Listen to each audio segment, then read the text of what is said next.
नमस्कार, मैं Amit Singh. India news में आप सभी का स्वागत है। देश दुनिया अभी तक कोरोना की महामारी और उसकी बर्बादी से उबर भी नहीं पाई थी, लेकिन इसी बीच एक और खतरनाक, हैरान करने वाली खबर आई है।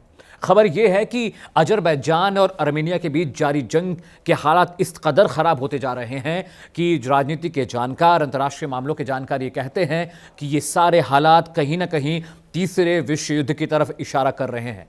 क्यों, इसका बेसिक समझने की कोशिश करिएगा। मैं आपको डरा नहीं रहा हूं, वो इसलिए कि जब दो मुल्क एक साथ जंग करते हैं तो दोनों मुल्कों के अपने सहयोगी, अपने लोग जो उनको समर्थन करते हैं, जो उनके अच्छे बुरे का ख्याल रखते हैं। मतलब एक एग्जांपल मैं आपको देता हूं। अगर मान लीजिए कि दो लोगों के बीच अगर लड़ाई होती है तो दोनों लोगों के जो साथी हैं, दोस्त हैं, मित्र हैं, परिवार हैं, वो दोनों तरफ से लड़ाई में शामिल हो जाते हैं। और यही चीज़ अजरबैजान और आर्मेनिया के साथ भी हो रही है। नागोर्नो कराबाख एक इलाका है जो अजरबैजान और आर्मेनिया के बीच पड़ता है। एक तरह का पहाड़ी इलाका है और पिछले 25 सालों से दोनों मुल्क इस पे कब्जे की लड़ाई लड़ रहे हैं। समझिएगा, आर्मेनिया एक ईसाई कंट्री है, एक ईसाई देश है, जबकि अजरबैजान एक मुस्लिम कंट्री है। हुआ क्या है कि अजरबैजान और आर्मेनिया जिस इलाके के लिए लड़ रहे हैं, जिस वक्त सोवियत यूनियन था, सोवियत यूनियन ने इन दोनों मुल्कों को अलग किया और ये कहा कि जो नागोर्नो कराबाख है वो अजरबैजान का हिस्सा है, लेकिन इस पर आर्मेनिया का कब्जा दे दिया गया। यानी घर मेरा है लेकिन उस घर पे कब्जा आपका है, तो लड़ाई तो होनी ही है।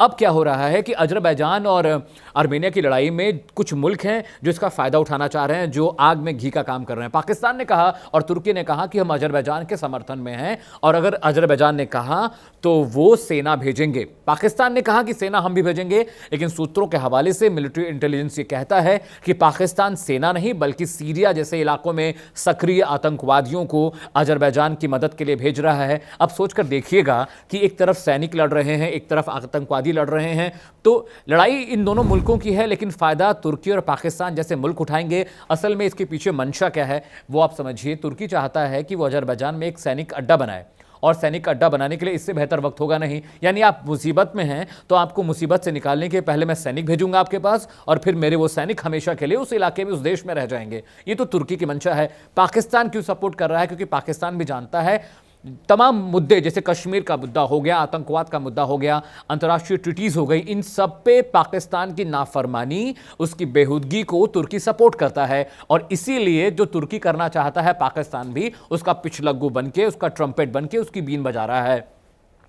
इस जंग के दौरान असल में ये जो दोनों मुल्क हैं इसके बेहद करीब रशिया है, और अगर इन दो मुल्कों में अगर दिक्कत होती है, यहाँ पे अगर अशांति होती है, यहाँ जंग होती है, तो उसका कहीं ना कहीं असर रशिया पे भी पड़ेगा। तो रशिया, अमेरिका, फ्रांस जैसे मुल्कों ने इसमें मध्यस्थता करने की कोशिश की। उन्होंने कहा कि ऐसा है भाई कि आप लोगों की जिस मुद्दे पर लड़ाई है उसको बातचीत के जरिए ख़त्म करने की, समझने की कोशिश करिए। दोनों तरफ से लोग मर रहे हैं, हज़ारों सैनिक मर चुके, मासूमों को अपना घर छोड़ना पड़ा। मतलब लगातार खबरें आ रही हैं कि कभी विमानों से हमला हो रहा है, कभी ड्रोन से हमला हो रहा है, कभी क्लस्टर बम गिराए जा रहे हैं, कभी टैंकों से लगातार गोलीबारी और बमबारी हो रही है। इसमें देखिए पिसता कौन है?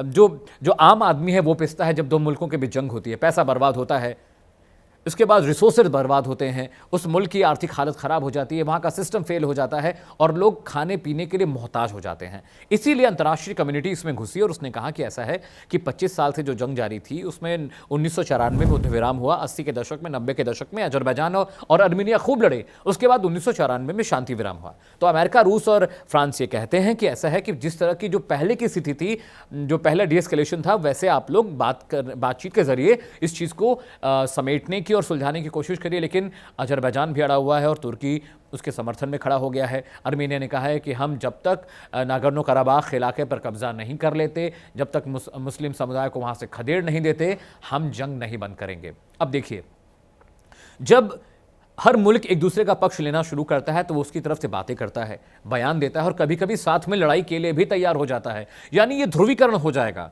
आपको याद होगा फर्स्ट वर्ल्ड वॉर, 1914 का वर्ल्ड वॉर में क्या हुआ था? लड़ाई शुरू हुई कुछ मुल्कों के बीच, फिर उनकी गुटबंदी की वजह से वो लड़ाई और बड़ी हो गई और बड़ी हो गई, और उसके बाद पूरी दुनिया दो हिस्सों में बंट गई। एक हिस्सा पक्ष में था, एक हिस्सा विपक्ष में था, और जंग शुरू हुई, पूरी दुनिया बर्बाद हो गई। उसके बाद 1914 के फर्स्ट वर्ल्ड वॉर के बाद चीज़ें ठीक होनी शुरू हुई। उसके बाद इस दुनिया को दोबारा सेकेंड वर्ल्ड वॉर को देखना पड़ा। अब तीसरे वर्ल्ड वॉर की आशंकाएं इसलिए राजनीतिक जानकार, अंतर्राष्ट्रीय मामलों के जानकार कह रहे हैं क्योंकि इन दोनों मुल्कों की लड़ाई में ध्रुवीकरण शुरू हो गया है। पूरी दुनिया दो हिस्सों में बंटने लगी है और इसका नतीजा यह होगा कि दोनों मुल्क आपस में जंग करेंगे और इसका असर पूरी दुनिया पर पड़ेगा। परमाणु हमलों के इस्तेमाल को भी नकारा नहीं जा सकता। मेरे प्राइम टाइम बुलेटिन चलिए वहां खबर जहां में मैं आज इसी मसले की पड़ताल कर रहा हूं। मैं आपको बताने और समझाने की कोशिश करूंगा कि आखिरकार अजरबैजान और आर्मीनिया के बीच की जो लड़ाई है उसकी वजह क्या है। नागोर्नो कराबाख में ऐसा क्या है कि उसके पीछे इतनी बड़ी सियासत हो रही है। तुर्की क्यों पाकिस्तान और तुर्की क्यों अजरबैजान को सपोर्ट कर रहे हैं। क्यों रशिया, अमेरिका और फ्रांस जैसे मुल्क सामने आकर इसमें शांति बहाली की प्रक्रिया को आगे बढ़ाने की कोशिश कर रहे हैं। अगर मेरे प्रोग्राम को लेकर कोई सुझाव, कोई मशवरा, कोई आइडिया हो तो आप मुझे बताएं, मुझे बहुत खुशी होगी। मेरे ट्विटर हैंडल, मेरे फेसबुक हैंडल या मेरे इंस्टाग्राम हैंडल पर आप मुझे मैसेज कर सकते हैं। इन तीनों पे मेरा एक कॉमन हैंडल है जिसका नाम है जॉर्नो अमित सिंह। आप उस पर मैसेज करिए, संदेश दीजिए, ट्वीट करिए। इसके अलावा मेरा एक यूट्यूब हैंडल है जिसका नाम है न्यूज़ व्यूज़ एंड एनालिसिस। आप मुझे उस पर फॉलो कर सकते हैं। बेल आइकन दबाना मत भूलिएगा क्योंकि अगली बार जब मैं कोई वीडियो अपलोड करूंगा तो उसकी नोटिफिकेशन आपको मिलेगी। मैं हर रोज एक वीडियो अपलोड करता हूं जिसमें बहुत सारी खबरों की पड़ताल होती है, बहुत सारा इंटरप्रिटेशन होता है क्योंकि सिर्फ खबर बताने से खबर समझ में नहीं आती है। आपको उस खबर के पीछे की कहानी बताना जरूरी है, उसके कॉन्सिक्वेंसेस बताना जरूरी है, उस खबर का असर क्या होगा हमारे और आपके ऊपर, यह आपको बताना जरूरी है। मेरे साथ आज फिलहाल इतना ही। कल आपसे फिर से मुलाकात होगी एक बड़ी खबर, एक बड़ी पड़ताल, एक नए नजरिए के साथ। तब तक आप देखते रहिए इंडिया न्यूज़। नमस्कार।